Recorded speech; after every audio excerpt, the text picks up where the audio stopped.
গল্প Henry Rider হ্যাগার্ডের Queen of the Dawn. এক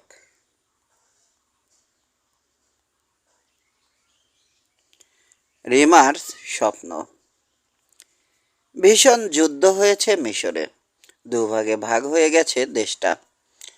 উত্তর মেমফিস ও টেনিসে এবং অনেক শাখায় বিভক্ত হয়ে সমুদ্রের দিকে বয়ে চলা নীল নদের উর্বর বদ্বীপ অঞ্চলে একসময় জোর করে ক্ষমতা দখল করেছিল দুর্ধর্ষ মেষপালকরা, যারা জাতিগতভাবে আটি নামে পরিচিত। এদের বাপদাদারা কয়েক প্রজন্ম আগে বন্যার মতো অপ্রত্যাশিতভাবে আবির্ভূত হয়েছিল মিশরে। ধ্বংস করে দিয়েছিল অনেক মন্দির আর দেবদেবীর মূর্তি, হস্তগত করেছিল ওখানকার সম্পদ। দক্ষিণে মানে থেবেসের শাসন কাজ চালিয়ে যাচ্ছিল প্রাচীন ফারাওদের বংশধররা।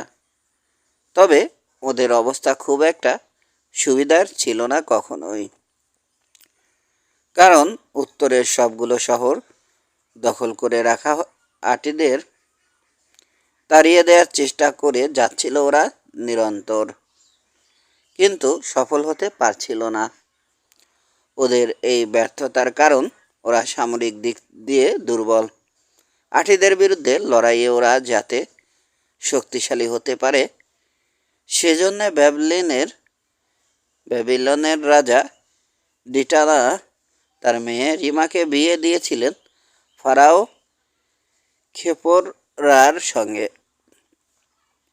খেপোরা আর রানী রিমার একমাত্র সন্তান রাজকুমারী নেফরা। একমাত্র কারণ মেয়েটা জন্ম নেওয়ার পরদিনই খেপেরাকে যেতে হয় নীল নদের তীরে। তার পক্ষে যত সৈন্য জোগাড় করা সম্ভব ছিল সবাইকে সহ।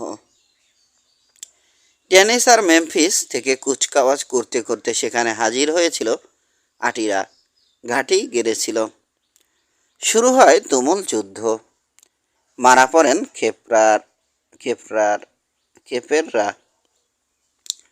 পরাজিত হয় তার সেনাবাহিনী। তবে তার আগে শত্রুপক্ষের অনেক সৈন্যকে হত্যা করেন তারা।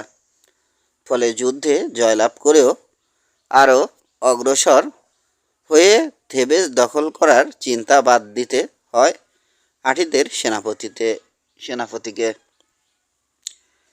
তার যেসব সৈন্য বেঁচে ছিল তাদেরকে নিয়ে যেখান থেকে এসেছিলেন সেখানে ফিরে যান তিনি। এই বিজয়ের ফলে আটিদের রাজা আপেপি কাগজে কলমে মিশরের ফারাও হয়ে যান। নিহত খেপেররা রেখে যান দুগ্ধপোষ্য নেফরাকে, রেখে যান নামি দামি কয়েকজন থেবান লর্ডকে। যান বাঁচাতে এবং পদমর্যাদা ধরে রাখতে ওই লর্ডদের প্রায় সবাই তড়িঘড়ি করে গিয়ে উপস্থিত হন আপেপির কাছে, তার বশ্যতা স্বীকার করে নেন।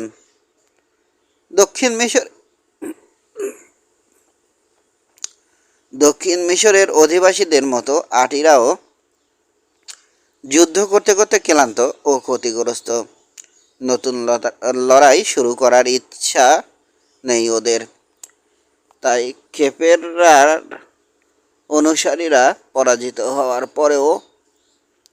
পরেও তাদের উপর নিপীড়ন চালানো হলো না। এমনকি মাত্রা অতিরিক্ত করের বোঝাও চাপিয়ে দেয়া হলো না। শুধু তাই না, তাদেরকে তাদের ধর্মকর্ম চালিয়ে যেতে দেয়া হলো। আটিরাও মনোযোগ দিল ধর্মচর্চায়। নতুন নামকরণ করা হলো তাদের প্রধান দেবতার সেট। মিশরে হানা দেওয়ার সময় আপেপির পূর্বপুরুষরা যেসব মন্দির ধ্বংস করেছিলেন সেগুলোর পুনর্নির্মাণ করালেন তিনি। ফলে নতুনভাবে তৈরি হলো রা, আমেন, টা, আইসিস আর হাতরের মন্দির। কিন্তু সেসব জায়গায় চলতে লাগলো সেটের উপাসনা, চলতে লাগলো ওই দেবতার নামে বিসর্জন। তবে পরাজিত থেবানদের কাছে একটা কিছু ঠিকই চাইলেন আপেপি, রানী রিমা আর শিশুকন্যা নেকড়াকে। আবদারটা শোনা মাত্র বলা বাহুল্য, নেফরাকে নিয়ে লোকচক্ষুর অন্তরালে অন্তরালে চলে গেলেন রিমা। সে কাহিনী বলা হবে পরে। নেফরার জন্মের সময় যে অদ্ভুত ঘটনা ঘটেছিল সেটা আগে বলা যাক। জন্মের সময় নেফরা ছিল খুবই সুন্দরী। ধূসর চোখ, ধবধবে ফর্সা গায়ের রং, কালো চুল। যথাযথভাবে পালন করা হলো ওর জন্ম পরবর্তী অনুষ্ঠান। তারপর ওকে শুইয়ে দেয়া হলো ওর মার পাশে। মেয়ের দিকে তাকালেন রিমা। ওকে জন্ম দিতে গিয়ে যার পর নাই কষ্ট সহ্য করতে হয়েছে তাকে, তাই আশেপাশে যারা আছে তাদেরকে চলে যেতে বললেন দুর্বল গলায়। এমন কিছু একটা আছে তার কণ্ঠে যে উপস্থিত চিকিৎসক আর মহিলারা ভাবল রানীর আদেশ পালন করাই ভালো। পর্দা দিয়ে আলাদা করা হয়েছে আতুরঘর। সেগুলোর আড়ালে চলে গেলেন তারা। চুপ করে আছেন সবাই। রাত নেমেছে। আতুরঘরের ভিতরটা অন্ধকার। আলো জ্বালানো হয়নি, কারণ তা সহ্য করতে পারছেন না রিমা। পর্দার আড়ালে আছেন কেম্মাহ নামের এক মহিলা পুরোহিত এবং ফারাও, খেপেররা আর ধাইমা। নেফরাকেও লালন পালন করার কথা আছে তার। অদ্ভুত এক আভায় আলোকিত হয়ে উঠতে দেখলেন তিনি আতুরঘরটা। ঘাবড়ে গেলেন, উকি দিয়ে তাকালেন পর্দার ফাঁক দিয়ে। এ কি? রিমা সম্ভবত ঘুমিয়ে পড়েছেন, কিন্তু তার পাশে কোত্থেকে যেন হাজির হয়েছেন রাজকীয় ও দ্যুতিময় চেহারার দুই মহিলা। তাদের শরীর থেকে, পরনের আলখাল্লা থেকে যেন আলো বের হচ্ছে। তারার মতো ঝিকমিক করছে তাদের চোখ। দেখে মনে হচ্ছে তারাও রানী, কারণ দুজনের মাথায় মুকুট আছে। দুজনই এমন সব রত্নপাথর পরে আছেন যা শুধু রানীদের পক্ষেই পরা সম্ভব। তাদের একজনের হাতে সোনা দিয়ে বানানো একটা ক্রুশ। মহিলা পুরোহিতরা যখন সারি করে এগিয়ে যায় দেবতাদের মূর্তির দিকে, তখন সুর বাজানোর জন্য সিস্ট্রাম ব্যবহার করে। সেরকম একটা বাদ্যযন্ত্র দেখা যাচ্ছে অন্যজনের হাতে। সেটার সোনার তারে ঝুলছে রত্নপাথর। কেমাহর সঙ্গে যারা আছে তারা ঘুমিয়ে গেছে আগেই। তিনি জেগেছিলেন। তার বিশ্বাস হচ্ছে না যা দেখছেন তা বাস্তব। তার মনে হচ্ছে স্বপ্ন দেখছেন। চমৎকার ওই জুটি যেন বাখাড়া করে দিয়েছে তাকে। হাঁটু কাঁপছে তার। তারপরও কে জানে কেন সঙ্গীদের ডেকে তুলতে পারলেন না তিনি। যার হাতে কুরুশ আছে তিনি ঝুঁকলেন। রিমার এক কানে ফিসফিস করে কি যেন বললেন। তারপর ঝুঁকলেন যার হাতে সিস্ট্রাম আছে তিনি। ফিসফিস করছেন রিমার আরেক কানে। ততক্ষণে প্রথমজন খুব সাবধানে এবং পরম মমতায় নেকড়াকে তুলে নিয়েছেন ওর মার পাশ থেকে। মেয়েটাকে চুমো খেলেন তিনি। কুরুশটা আলতো করে ছোঁয়ালেন ওর ঠোঁটে। তারপর ওকে বাড়িয়ে ধরলেন অন্য দেবীর দিকে। তিনিও চুমো খেলেন ওকে। সিস্টেমটা বাজালেন ওর মাথার উপর। আবেশ তৈরি করা অদ্ভুত টুংটাং আওয়াজে ভরে গেল আতুরঘর। এতক্ষণ যিনি ধরেছিলেন নেফরাকে, তিনি ওকে আবার শুইয়ে দিলেন ওর মার পাশে। পর মুহূর্তেই ভোজবাজির মতো উধাও হয়ে গেলেন তারা।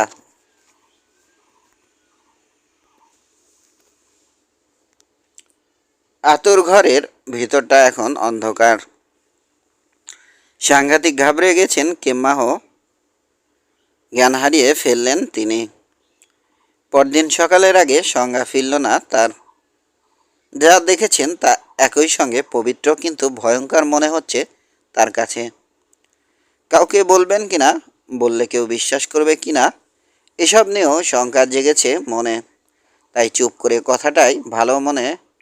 হলো চুপ করে থাকাটাই ভালো মনে হলো তার কাছে। কিন্তু সেটা যে জানাজানি হলো না তা কিন্তু না। ঘটনাটা যেদিন ঘটলো তার পরদিন সকালে ফারাও খেপেররাকে ডেকে পাঠালেন। রিমা বললেন, গতকাল রাতে অদ্ভুত একটা দৃশ্য দেখলাম। ওটা স্বপ্ন নাকি সত্যি ঘটনা বুঝতে পারছি না। প্রসব ব্যথায় খুব কাহিল লাগছিল। কখন যেন ঘুমিয়ে পড়ি। চমৎকার পোশাক পরা দ্যুতিময় দুই মহিলা কোত্থেকে যেন এসে দাঁড়ালো আমার পাশে। তাদের সঙ্গে থাকা জিনিস দেখে তাদেরকে প্রাচীন মিশরের দেবী বলে মনে হয়েছে আমার। একজনের হাতে একটা ক্রুশ ছিল। তিনি আমাকে বললেন, ব্যাবলিনের মেয়ে, বিবাহসূত্রে মিশরের রানী আর মিশরের উত্তরাধিকারিণীর মা। আমাদের কথা শোনো। আমি আইসিস, আর আমার সঙ্গে আছে হ্যাথর। আমরা দুজনই প্রাচীন মিশরের দেবী।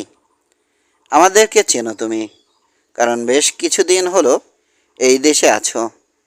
আমাদের মন্দিরে পুজো করেছ, আমাদের বেদিতে বলি দিয়েছ। আমরা জানি তুমি আসলে অন্য দেবদেবী মানো অন্য দেবদেবী মানো। তারপরে তোমার ভয় পাওয়ার কিছু নেই। আমরা তোমার বাচ্চাটাকে আশীর্বাদ করার জন্য এসেছি। রানী, অনেক দুঃখ দুর্দশা লেখা আছে তোমার কপালে। অনেক ক্ষয়ক্ষতি স্বীকার করে নিতে হবে তোমাকে। একাকী দিন কাটাতে হবে। আমরা আমাদের সব শক্তি দিয়েও রক্ষা করতে পারবো না তোমাকে। কারণ যা বললাম তা নিয়তি নির্ধারিত, অবশ্যই ঘটবে। মিশর দখল করে রাখবে আটিরা। সাধারণ মানুষের দৃষ্টিতে তা লম্বা সময় বলে মনে হবে, কিন্তু অনন্তকালের তুলনায় তা কিছু সময় মাত্র। তারপর একদিন ওদের কবল থেকে মুক্তি পাবে মিশরীয়রা। প্রত্যেক পাপীকে পাপের শাস্তি পেতে হয়। নিয়মটার ব্যতিক্রম হবে না মিশরের ক্ষেত্রেও, কারণ এই দেশ তার নিজের সঙ্গে, নিজের বিশ্বাসের সঙ্গে এবং অতীতের শিক্ষার সঙ্গে বিশ্বাসঘাতকতা করেছে। তাই কিছু সময়ের দুর্গতির পর গ্রীষ্মের মেঘ যেভাবে সরে যায়, সেভাবে কেটে যাবে দেশটার সব দুর্ভোগ। আবার ঝিকমিক করে উঠবে তার গৌরবের উজ্জ্বল তারা। জবাবে আমি বললাম, দেবী, আপনার কথা আসলে বুঝতে পারছি না আমি। মিশরের ব্যাপারে কিছু করার নেই আমার। আমি এই দেশের ফারাওয়ের বউ ছাড়া আর কিছু না। ছিলাম আরেক দেশের রাজকুমারী। ভাগ্যচক্রে চলে এসেছি এখানে। নিয়তি মিশরের ভাগ্যে ভালো মন্দ যাই লিখে থাকুক না কেন, তা খণ্ডানোর কোনো ক্ষমতা নেই আমার। আমি শুধু জানি আমার স্বামীকে ভালোবাসি আমি। ভালোবাসি যে বাচ্চা জন্ম নিয়েছে তাকে। আমার কথা শুনে আবার কি যেন বললেন ওই দেবী। ঠিক বুঝলাম না। ঝুঁকে বললেন তিনি। আমার মনে হলো আমার মেয়েটাকে যেন কোলে নিলেন, চুমো খেলেন। তখন শুনলাম তিনি বলছেন, আমার মেয়েটাকে আমার মেয়েটাকে তোমার উপর আইসিসের আশীর্বাদ। আইসিসের শক্তি এখন থেকে তোমার শক্তি। আইসিসের জ্ঞান এখন থেকে তোমার দিকদর্শী তারা। ভয় পেও না, দুর্বল চিত্র হইও না। মনে রেখো তোমার পাশে সবসময় আছে আইসিস। বিপদ যত বড়ই হোক না কেন, তা কখনো কোনো ক্ষতি করতে পারবে না তোমার। দিন যত বড়ই হোক না কেন, তা শেষ পর্যন্ত তোমার জন্য শান্তির হবে। জীবনের শেষ পর্যায়ে তুমি দেখবে তোমার নাতিপুতিরা তোমার পায়ের কাছে বসে খেলছে। যে দেশ ভাগ হয়ে যাবে অচিরেই, একদিন সেটাকে জোড়া লাগাবে তুমি। আর সে কারণে তোমার নাম হবে দেশ জোড়াদাত্রী। এটাই তোমার জন্য আইসিসের পক্ষ থেকে উপহার। আমাদের মেয়েটাকে আরও কিছুক্ষণ আদর করলেন তিনি। তারপর ওকে বাড়িয়ে ধরলেন তার পাশে দাঁড়ানো তার বোনের দিকে। তিনিও ওর কপালে চুমু খেয়ে বললেন, আমি হাথর, প্রেম ও সৌন্দর্যের দেবী। আমার যা দেয়ার আছে তার সবই দিচ্ছি তোমাকে, মিশরের রাজকুমারী। সেই সঙ্গে তোমার নাম দিচ্ছি ভালোবাসার ফুল। বড় হলে চোখ ধাঁধানো সুন্দরী হবে তুমি। ভালোবাসা দিয়ে মন জয় করবে লক্ষ লক্ষ লোকের।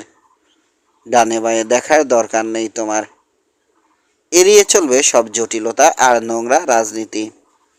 অনুসরণ করবে হাতরের তারা, এবং তোমার মন যা ভালো বলবে তাই করবে। তাহলেই সুখী হতে পারবে পৃথিবীতে। স্বপ্নের মধ্যে এসবই বলতে শুনলাম ওই দুই দেবীকে। তারপর হঠাৎ করেই গায়েব হয়ে গেলেন তারা। এতক্ষণ মনোযোগ দিয়ে রিমার কথা শুনছিলেন খেপেররা। এবার মুচকি হাসলেন। সুন্দর একটা স্বপ্ন, তবে যা দেখেছ তা সত্যি হলে আসলেই দুর্ভোগ আছে আমাদের কপালে।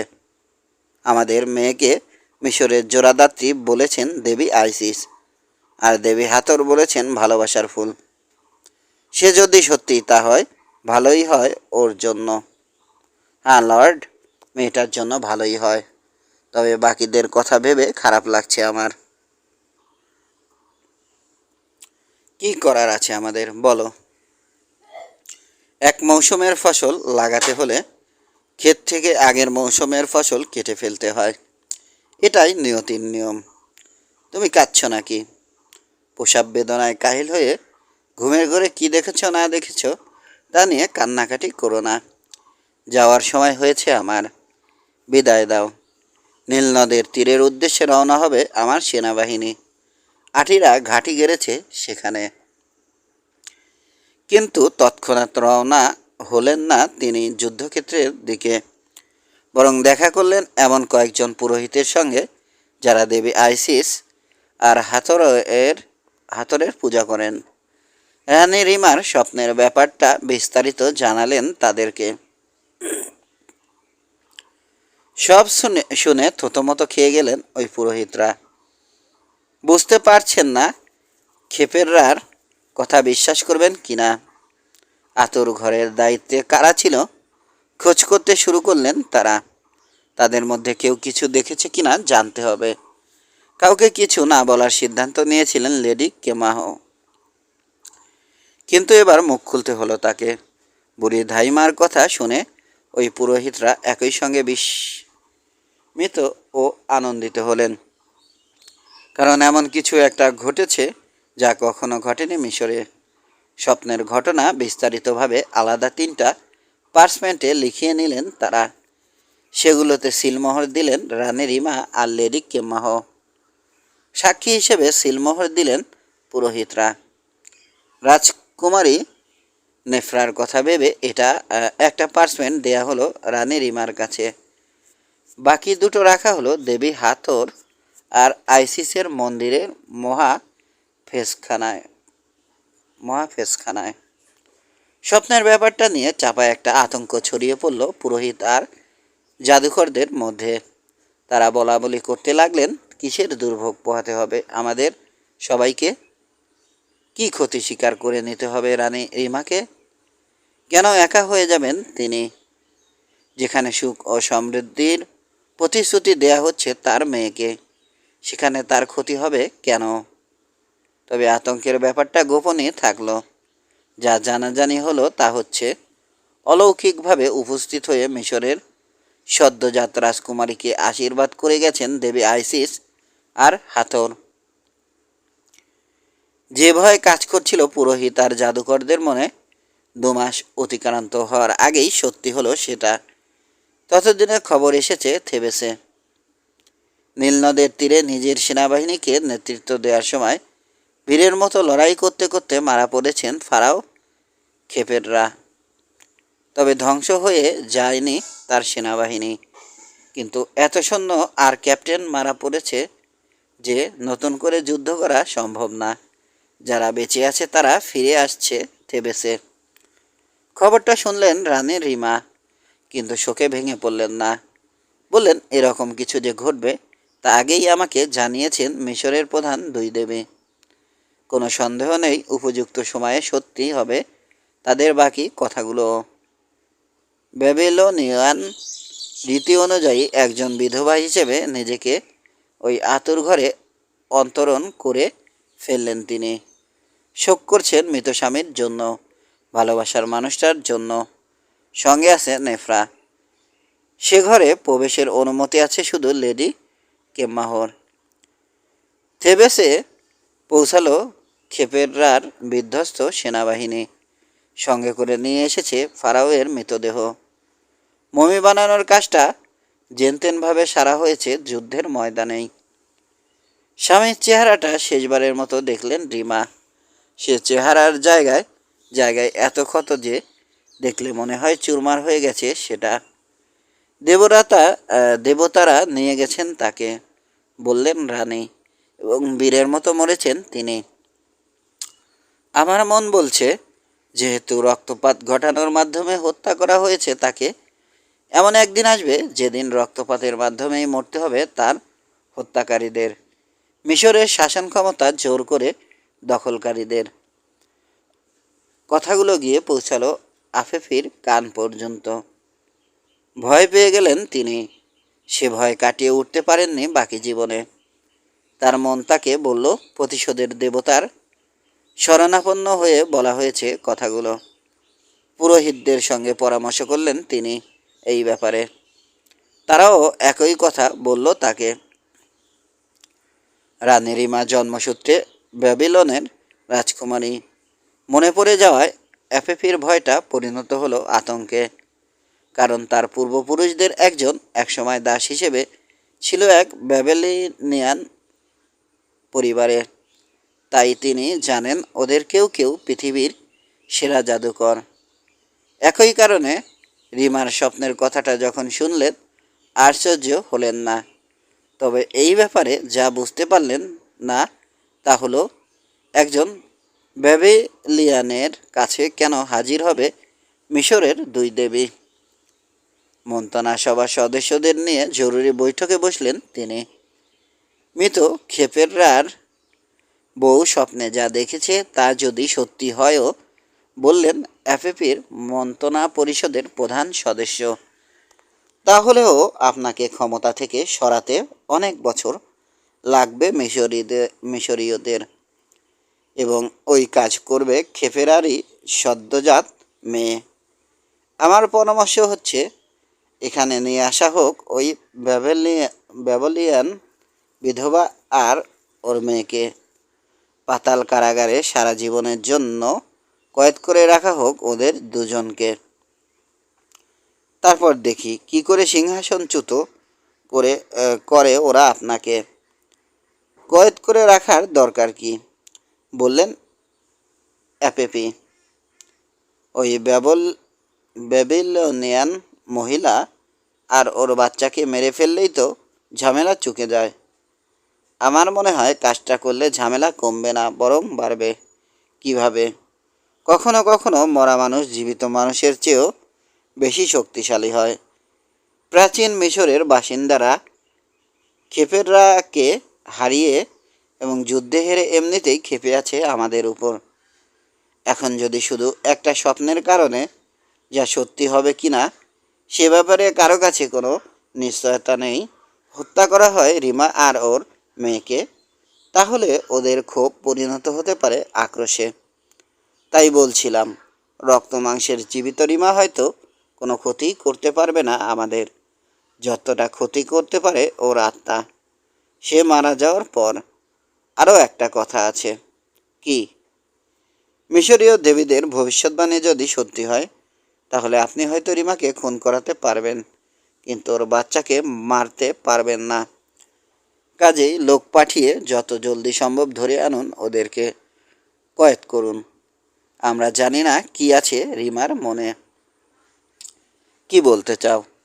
শোনা যাচ্ছে বৈধব্যের শোক পালন করছে সে, কিন্তু তলে তলে যে যোগাযোগ করছে না ব্যাবিলনের সঙ্গে নিশ্চয়তা কি?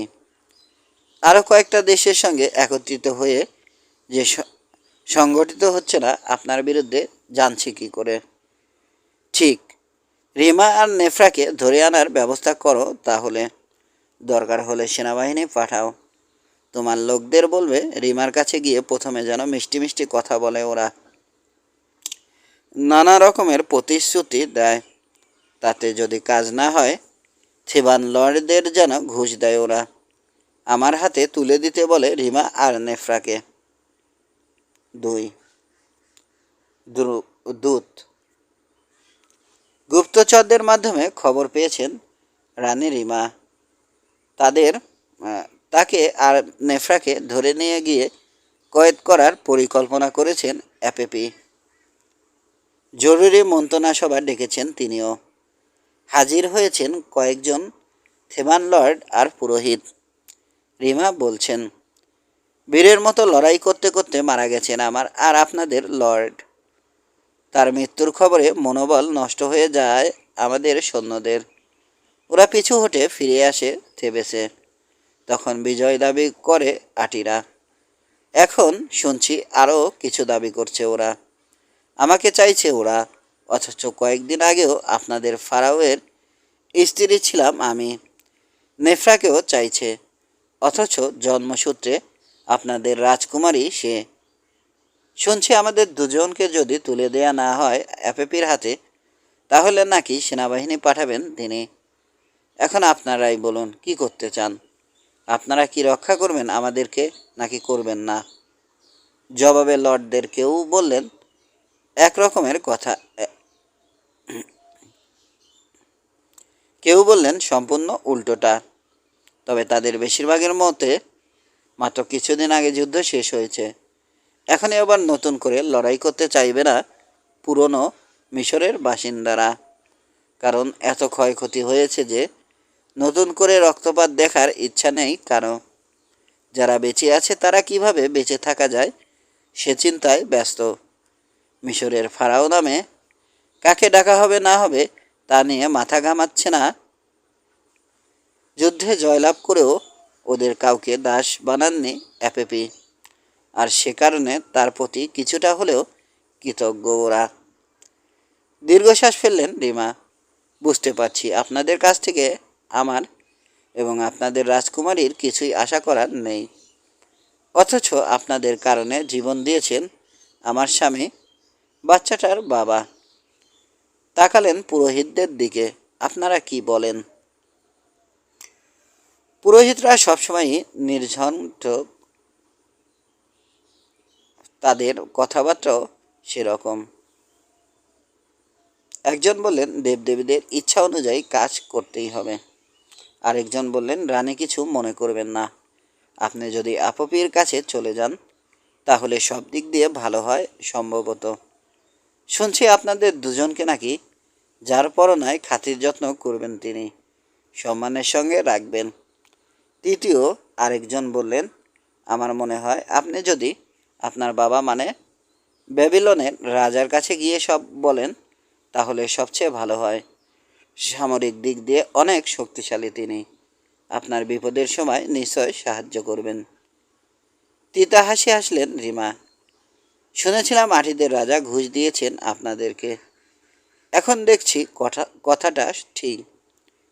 তার ছুঁড়ে দেয়া স্বর্ণমুদ্রাগুলো এতই ভারী যে এত দূর থেকে উড়ে এসে ঠিকমতোই জমা হয়ে গেছে আপনাদের ধনভাণ্ডারে। থেবান লর্ড আর পুরোহিতদের কেউ প্রতিবাদ করলেন না কথাটার। সোজাসুজি কথা বলা যাক, বলছেন রিমা। অ্যাপেপি কয়েদ করতে চাইছেন আমাকে আর নেফরাকে। আপনারা যদি আমার পাশে থাকেন আমিও আপনাদের পাশে থাকব, এবং কথা দিচ্ছি বড় হলে বুঝ সমঝ হলে আমার মেয়েও তা করবে। কিন্তু যদি প্রত্যাখ্যান করেন আমাদেরকে, আপনাদের ব্যাপারে হাত ধুয়ে ফেলবো আমরা। আপনারা যেদিকে যাবেন আমরা যাব তার ঠিক উল্টো দিকে। লর্ড আর পুরোহিতদের কারো মুখে কোনো কথা নেই। হয়তো শেষ পর্যন্ত ব্যাবিলনেই যেতে হবে আমাকে, বলে চললেন রিমা। অথবা হয়তো যাব অন্য কোথাও, কিন্তু এফএপির কয়েদখানা এড়াতেই হবে আমাকে, কারণ আমি জানি সেখানে একদিন না একদিন ঠিকই খুন করা হবে নেফরাকে, যাতে মিশরের সিংহাসনের বৈধ কোনো উত্তরাধিকারী না থাকে। তবুও কিছু বলছেন না লর্ড আর পুরোহিতদের কেউ। ঠিক আছে, বাইরে চলে যাচ্ছি আমি। নিজেদের মধ্যে আলোচনা সেরে নিন আপনারা। 1 ঘন্টার মধ্যে ফিরে এসে জেনে নেব আপনাদের সিদ্ধান্ত কি। বাউ করে সম্মান জানালেন তিনি লর্ড আর পুরোহিতদের। তারাও একই কায়দায় সম্মান জানালেন তাকে। বাইরে চলে গেলেন রানী। ফিরে এলেন ঠিক সময়ে, সঙ্গে লেডি কেম্মাহ। নেফরাকে দুহাত দিয়ে বুকের সঙ্গে জড়িয়ে ধরে আছেন ওর ধাইমা। যে পার্শ্ব দরজা দিয়ে বেরিয়ে গিয়েছিলেন সেখান দিয়েই সভাকক্ষে ঢুকেছেন রিমা। একই ফাঁকা করছে পুরো সভাকক্ষ। লর্ড আর পুরোহিতদের সবাই চলে গেছেন। আজ বুঝতে পারছি আমি রানী হয়েও কতখানি একা। রিমার কণ্ঠে আক্ষেপ। যারা পরাজিত হয় তাদের বেলায় এরকমই ঘটে। আপনি সম্পূর্ণ একা না রানী, বললেন লেডি কেমাহ। কারণ আপনার সঙ্গে এখনও রাজকুমারী আছেন, আমি আছি। এখানে যদি থাকি আমি, কোনো সন্দেহ নেই ওই বিশ্বাসঘাতক লর্ড আর পুরোহিতরাই বন্দি করবে আমাকে, তারপর তুলে দেবে আপেপির লোকদের হাতে, কারণ ওরা ঘুষ খেয়েছে। তাহলে যত দূরে সম্ভব পালিয়ে যাওয়া ছাড়া উপায় নেই, এবং যত জলদি সম্ভব করতে হবে কাজটা। কোথায় যাব? আপেপির গুপ্তচরদের নজর এড়িয়ে কোথায় যেতে পারে মিশরের রানী আর তার মেয়ে? মিশর এখন দুটো ভাগে ভাগ হয়ে গেছে, উত্তর আর দক্ষিণ। দক্ষিণে থাকাটা সম্ভব না আপনার পক্ষে, কিন্তু উত্তরে যেতে অসুবিধা নেই নিশ্চয়। মানে আপনিও কি আমাকে আফেফির কাছে? দয়া করে ভুল বুঝবেন না রানী। একটা কথা মনে রাখবেন, সিংহের গুহার কাছে লুকিয়ে থাকা হরিণকে কখনো খোঁজে না সিংহ। মনে হচ্ছে আপনার মনে কোনো পরিকল্পনা আছে। জি, আমার দাদার এক ভাই আছেন, নাম রয়। বুড়ো মানুষ তিনি, তাকে সাধু বলে মানে অনেকেই। আমার মনে হয় থেবান রাজাদের বংশলতিকা তৈরি করলে সেখানে পাওয়া যাবে তার নাম। তো আমি যখন বালিকা তখন থেকেই এই দাদার সঙ্গে খাতির আমার। আমরা যেসব দেবদেবীর পূজা করি তাদের উপাসনা করেন না তিনি, বরং অন্য দেবতা মানেন। অনেকেই বলে তিনি নাকি ব্রাদারহুড অব দ্য ডন নামের গোপন এক ভ্রাতৃসংঘের প্রতিষ্ঠাতা। মেমফিসে যেসব পিরামিড আছে সেগুলোর কাছাকাছি এক জায়গায় ঘাঁটি গেড়েছেন তারা। সেখানে গত 30 বছর বা তারও বেশি সময় ধরে ভ্রাতৃসংঘের অন্য সদস্যদের নিয়ে বাস করছেন তিনি। আপনি কি সেখানে গিয়ে আশ্রয় নিতে বলছেন আমাকে?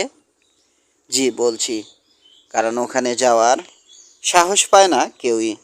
অন্তত আটিরা যে যায় না সে ব্যাপারে আমি নিশ্চিত। ওদের ভয় ডর বেশি। কিসের ভয়?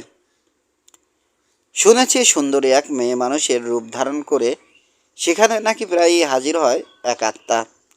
মেয়েটার বুকে কোনো কাপড় থাকে না, দেখা যায় ওর স্তন। ওই আত্মা আসলে কি জানে না কেউই। অনেকে বলে ওখানকার কোনো এক কবরে শান্তি পাচ্ছিলেন না কোনো এক মৃত রানী, তাই প্রেতাত্মা হয়ে হাজির হচ্ছেন বারবার। আবার কেউ কেউ বলে না, ওটা প্রেতাত্মা না, বরং নরক থেকে হাজির হওয়া ভূত। কেউ আবার বলে প্রেতাত্মা বা ভূত কোনোটাই না, ওটা আসলে মেয়ে মানুষের রূপ ধারণ করা মিশরের ছায়া। আসল কথা হচ্ছে ওটা যাই হোক, রাত নামার পর প্রাচীন ওই পিরামিডগুলোর ধারে কাছে ঘেঁষে না কেউ। আশ্চর্য লাগছে আমার কাছে। ভূত হোক আর যাই হোক, অর্ধনগ্ন হয়ে ঘুরে বেড়ায় একটা সুন্দরী মেয়ে, তাকে এক নজর দেখার সুযোগ ছাড়ার কথা না কোনো পুরুষ মানুষের। বাকি কথা শুনলেই বুঝবেন কেন অত বড় লোভ সামলায় ওখানকার পুরুষরা। অনেকেই বলে ওই মেয়ের দেখা যে পাবে সেই নাকি পাগল হয়ে যাবে, বনে বাদরে উদ্ভ্রান্তের মতো ঘুরতে ঘুরতে শেষে শোষণীয়ভাবে মারা যাবে। কেউ কেউ বলে মেয়েটাকে দেখে পাগল হয়ে গেছে অনেকে। কেউ আবার ওকে অন্ধের মতো অনুসরণ করে ওঠার ওঠার চেষ্টা করেছে কোনো না কোনো পিরামিডে, তারপর সেখান থেকে পড়ে গিয়ে মরেছে। আষাঢ়ে গল্প। কিন্তু আমাদের কি করণীয় এখন? আমরা যদি কোনোভাবে উপস্থিত হতে পারি ওই সমাধিগুলোর কাছে, আমার মনে হয় আমার দাদা রয়ের সঙ্গে নিরাপদেই থাকতে পারবো। কেউ ঘাটাবে না আমাদেরকে। পিরামিডগুলোর মাইলখানেকের মধ্যে তাঁবু ফেলে না কোনো ভবঘুরে বেদুইন। আটিরা অভিশপ্ত বলে মানে জায়গাটাকে, কারণ এখন পর্যন্ত ওদের দুজন রাজপুত্রের লাশ পাওয়া গেছে সেখানে। কিভাবে মারা গেছে ওরা তা ঠিকমতো জানা নেই কারো। সিরিয়ার সব সোনা যদি দিয়ে দেয়া হয় তাহলেও ওদের কেউ যাবে না সেখানে। আরও কথা আছে, জাদুবিদ্যার চর্চা করে ভাতৃসংঘের কোনো সদস্য। সেই জাদুকে ভয় পায় আটিরা। তবে শুনেছি ভূতটাকে দেখতে উঠতি বয়সের ছেলে ছোকরারা মাঝে মধ্যে যায় সেখানে, তারপর হয় পাগল হয়ে যায় নয়তো মরে। তার মানে আমরা সেখানে শান্তিতেই থাকতে পারবো। মাথা জাগালেন কেম্মাহ, কিন্তু দ্বিধা ফুটেছে রিমার চোখে মুখে। মেমফিসে যাব কিভাবে? উত্তর আর দক্ষিণ মিশর যুদ্ধের কারণে দুই অঞ্চলের সীমান্তেই কড়া নজরদারি চলছে। লোকচক্ষু এড়ানোর জন্য মরুভূমি পাড়ি দিতে রাজি আছি আমি। একা থাকলে যত কষ্টই হোক সব সহ্য করে নিতে পারতাম, কিন্তু একটা দুধের বাচ্চাকে সঙ্গে নিয়ে। কথা শেষ না করে দীর্ঘশ্বাস ফেললেন কেম্মাহ। আপনার দাদা যে আমাদেরকে অভ্যর্থনা জানাবেন তারই বা নিশ্চয়তা কি? রানে কাকতলীয় অনেক ঘটনা ঘটে পৃথিবীতে, যেমন আজ ঘটেছে একটা বার্তা পেয়েছি আমার সেই দাদার কাছ থেকে। শস্য পরিবহন করে এরকম একটা জাহাজের ক্যাপ্টেন মেমফিস থেকে হাজির হয়েছেন থেবেসে। বার্তাটা নিয়ে এসেছেন তিনি। ক্যাপ্টেন কি নাম তার? তাও আমাকে সেটাই বলেছেন তিনি। তার সঙ্গে কখন দেখা হয়েছে আপনার? আজ ভোরে। গতকাল রাতে ঠিকমতো ঘুমাতে পারিনি। আপনার আর রাজকুমারীর জন্য দুশ্চিন্তা হচ্ছিল। ভোর হওয়ার আগেই উঠে পড়ি, বাইরে যাই। পাথর দিয়ে বানানো যে ব্যক্তিগত জেটি আছে প্রাসাদের বাগানের সঙ্গে গিয়ে দাঁড়াই সেখানে। ইচ্ছা ছিল সূর্যোদয় দেখব, প্রার্থনা করব দেবতা রার কাছে। তখন আস্তে আস্তে পাতলা হয়ে আসছে রাতের কুয়াশা। হঠাৎ লক্ষ্য করি আমি একা না। আমার কাছেই একটা তাল গাছের কাণ্ডে ভর দিয়ে দাঁড়িয়ে আছেন কেউ। তাকিয়েছেন নীল নদের দিকে। বলা ভালো নদের এপারে নোঙর করে রাখা একটা সওদাগরি জাহাজের দিকে। লোকটা লম্বা ও পেশি বহুল, পরনে নাবিকদের মতো কাপড়। অপেক্ষা করছি আমি, আমাকে চমকে দিয়ে বলে উঠলেন তিনি। কখন কুয়াশা কেটে যাবে? কখন বাতাস উঠবেন নদে? মাল নিয়ে একটা সওদাগরি জেটিতে যেতে হবে আমাকে।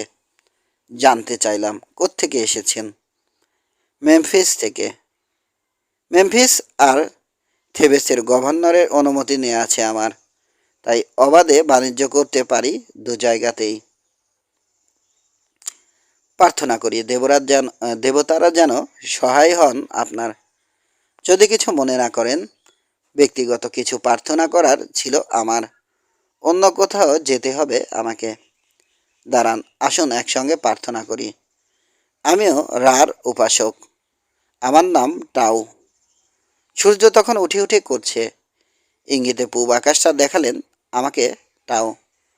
প্রার্থনা শেষ হলো আমাদের। আবারও চলে আসতে উদ্যত হয়েছি। আবারও আমাকে বাধা দিয়ে টাউ বললেন, থেবেছের কি অবস্থা? জানালাম তাকে। তিনি বললেন, শুনলাম রানী রিমা নাকি তার স্বামী খেপেররাকে হারিয়ে শোক করতে করতে শেষ পর্যন্ত মারা গেছেন। কেউ কেউ বলছে রানীকে নাকি তার সন্তানসহ খুন করা হয়েছে। মিথ্যা কথা। আমাদের রানী শোক করছেন সত্যি, তবে তিনি মারা যাননি। বেঁচে আছেন আমাদের রাজকুমারীও। মনে হলো আমার কথা শুনে খুশি হয়েছেন। টাও। দেবতাদেরকে ধন্যবাদ দিলেন তিনি। তারপর চাপা গলায় বললেন, কোনো সন্দেহ নেই রাজকুমারী নেফ্রাই মিশরের সিংহাসনের যোগ্য উত্তরাধিকারিণী।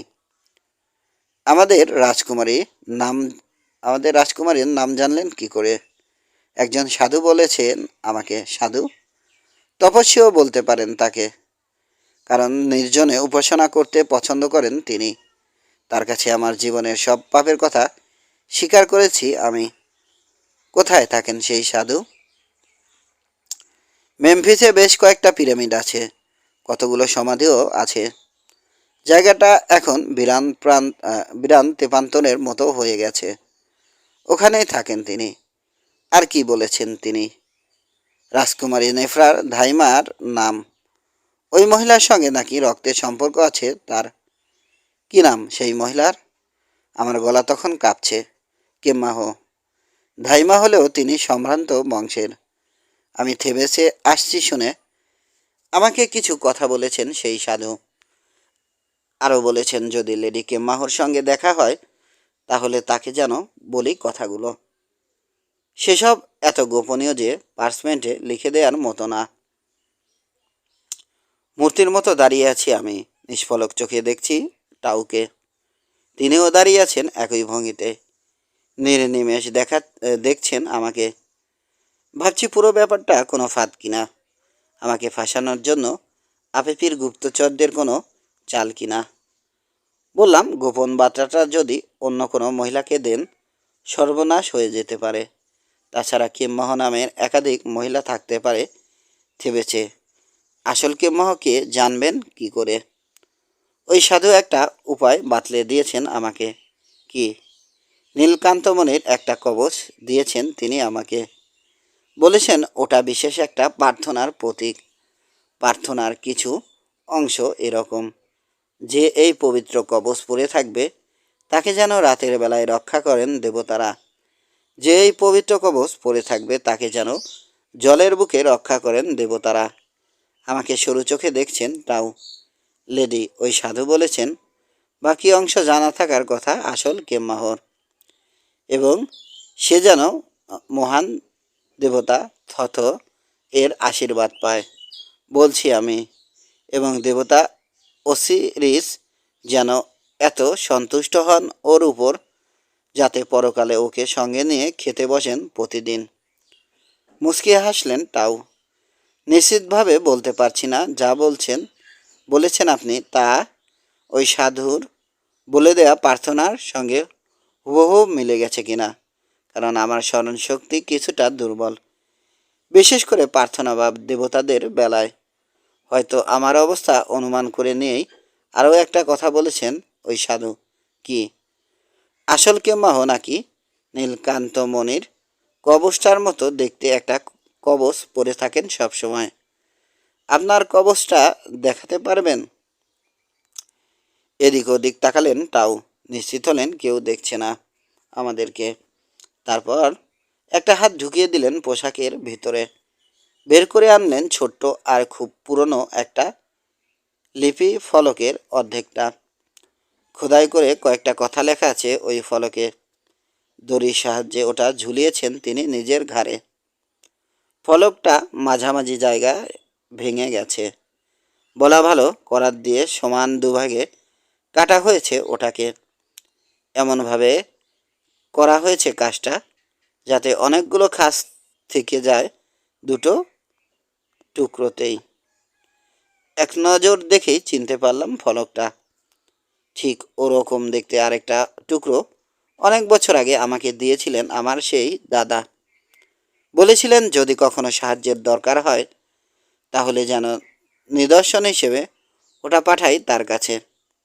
তারপর থেকে আমার কাপড়ের নিচে বুকের উপর ঝুলছে ওটা। বের করলাম জিনিসটা, টাওয়ের টুকরোটার সঙ্গে মেলালাম। খাজে খাজে মিলে গেল টুকরো দুটো। এত বছরেও ক্ষয়ে যায়নি পাথরের লিপি ফলক। টাও খেয়াল করেছেন ব্যাপারটা। মাথা ঝাঁকিয়ে তিনি বললেন, লেডি কেম্মাহ, কল্পনাও করিনি এভাবে দেখা হয়ে যাবে আপনার সঙ্গে। যদি কিছু মনে না করেন, আসলে নিরাপত্তার খাতিরে জানতে চাইছি। ওই সাধুর নামটা বলবেন? তার ব্যাপারে আর কি কি জানেন আপনি বলবেন? তার নাম রয়। বেশিরভাগ লোকের কাছে রাজপুত্র রয় নামে পরিচিত তিনি। তার বাবা মারা গেছেন আজ থেকে অনেক বছর আগে, যেমনটা বলেছেন আপনি। মেমফিসের পিরামিড সংলগ্ন এলাকায় থাকেন তিনি।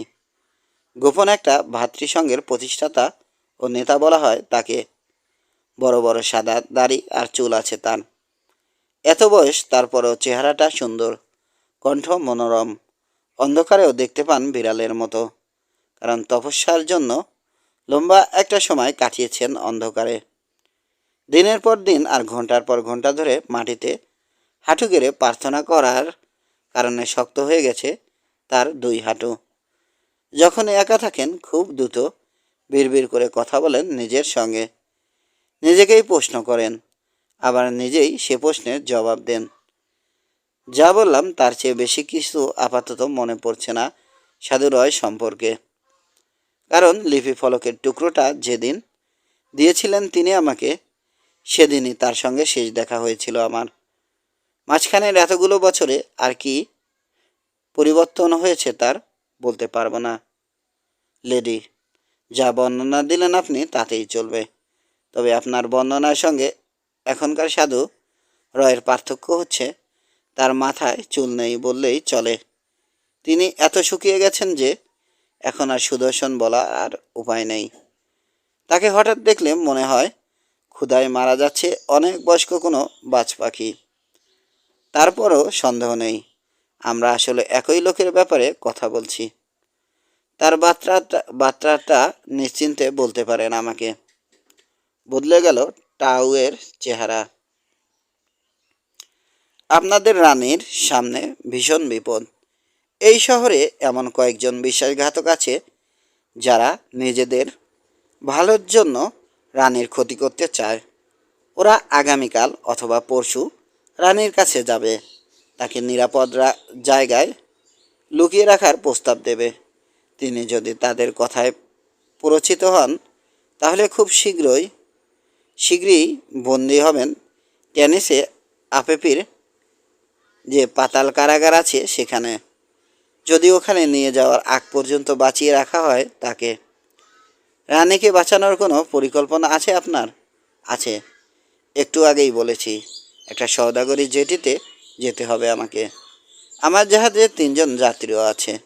তাদের একজন সাধারণ এক কৃষক, আঠিদের ভয়ে বাপদাদার ভিটা ছেড়েছে। আরেকজন আপনার মতো দেখতে মাঝবয়সী এক মহিলা, আমার ধর্মবোন। তৃতীয়জন সুন্দরী এক মেয়ে ছেলে, আমার বউ। কোলে 3 মাস বয়সের একটা মেয়ে বাচ্চা। যে জেটির কথা বললাম সেখানে নেমে যাবে ওই কৃষক। তারপর মাল খালাস হয়ে গেলে আমার বোন, বউ আর বাচ্চাকে খুবই গোপনে কয়েকদিনের জন্য রেখে যাব আমার এক বন্ধুর বাড়িতে, এখানেই এক জায়গায়। তারপর বাকিটা কি বুঝতে পারছেন লেডি কেম্মাহ? পারছি, কিন্তু প্রশ্ন হচ্ছে কখন এবং কিভাবে। আজ রাতে। শুনেছি নীলনদের দেবতার সম্মানে ধর্মীয় একটা উৎসব আছে আজ আপনাদের শহরে। ভুরিভোজ হবে সে উপলক্ষে। রাতটা উদযাপন করার জন্য অনেকেই নাকি নৌকা নিয়ে ভেসে পড়বে নদে। সঙ্গে থাকবে জ্বলন্ত লণ্ঠন, গলায় থাকবে দেবতার স্তুতি গান। ওদেরকে কৌশলে এড়িয়ে আমার জাহাজ নিয়ে এই জেটিতে চলে আসার চেষ্টা করব আমি। আমার অনুমান তখন দক্ষিণ দিক থেকে বাতাস বইবে নদের উপর। আপনি কি সূর্য ওঠার ঘণ্টাখানেক আগে এই তালগাছগুলোর আশেপাশে থাকতে পারবেন রানী আর রাজকুমারীকে নিয়ে? সম্ভবত পারবো। একটা কথা বলুন তো, ঠিক কোথায় নিয়ে যাবেন আপনি আমাদেরকে? সাধু রয়ের কাছে। তিনি বলেছেন তার আস্তানা গরিবখানা হলেও নিরাপদ। কিভাবে জানবো আপনি কোনো ফাঁদে ফেলছেন না আমাদেরকে? কিভাবে নিশ্চিত হব আপনিও আটিদের একজন গুপ্তচর গুপ্তচর না? কিভাবে বুঝবো আপনিও একজন থেবান বিশ্বাসঘাতক না, যে আসলে লোভ দেখিয়ে শেষ করে দিতে এসেছে আমাদেরকে? নীলকান্তমণি সেই কবচের নামে শপথ করে বলছি, যদি স্বেচ্ছায় সজ্ঞানে কোনো ক্ষতি করার চেষ্টা করি আপনাদের, তাহলে যেন অনন্তকাল জ্বলি নরকের আগুনে। আপনার প্রশ্নের জবাবে এর বেশি কিছু বলার নেই আমার। আবারও একজন আরেকজনের দিকে তাকিয়ে মূর্তির মতো দাঁড়িয়ে থাকলাম আমরা কিছুক্ষণ। ভয় আর সন্দেহ দিয়ে ভরে গিয়েছিল আমার মন। দেবতারাই জানেন ওই লোকের জাহাজে গিয়ে যদি উঠি তাহলে কি হতে পারে। নিজের জন্য কোনো চিন্তা নেই আমার, আপনাকে আর রাজকুমারীকে নিয়ে দুশ্চিন্তা করছিলাম আমি তখন। বুঝতে পারছি। এতক্ষণ পর মুখ খুললেন রানী রিমা। তারপর কি হলো? আমি চুপ করে আছি দেখে তাও জিজ্ঞেস করলেন, আজ ভোররাতে আসছেন তো? হ্যাঁ, জবাব দিলাম আমি।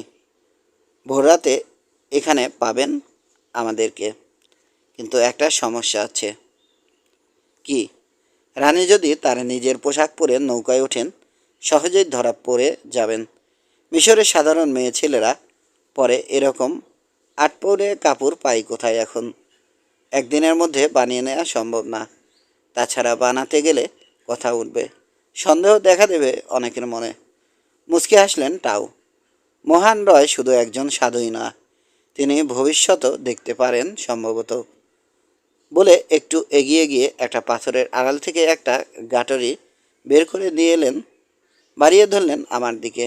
এই নিন, আপনাদের যা যা লাগবে তার সবই এই গাটরির ভিতরে পাবেন। লোকটাকে ধন্যবাদ দিলাম আমি।